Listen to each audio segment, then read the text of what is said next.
Welcome to the EasyAngle channel, where today we are doing a short video where we show how to use the supplemental angle on EasyAngle.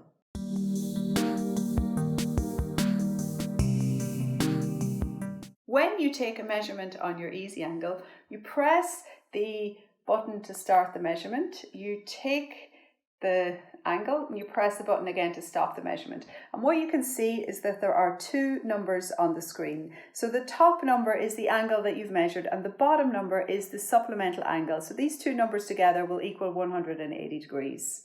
Now, to give you an example on when the supplemental angle is important, we'll use the example of an elbow flexion measurement. So if you take an elbow flexion measurement, I'll do a really rough one here on myself. Let's imagine that this is my elbow flexion. So I can start the measurement here and then end the measurement on the humerus. So that gives us the measurement. And then the supplemental angle, in the case of elbow flexion, 0 is with a straight arm. So it's more interesting to get the supplemental angle in this case.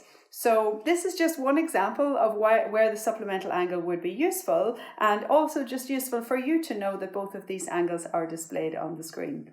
Of course, if you have any questions about specific measurements, or if you're interested in finding out more about how to use the EasyAngle, you're very welcome to join one of our interactive demos. We have them on Tuesdays and Thursdays each week. And if I will put a link below, you can click through to our website and you can book a spot in one of those demos. If you like this video, please feel free to like, share or comment. And if you're new to the EasyAngle channel, please do subscribe and turn on notifications so that you don't miss any of our future videos.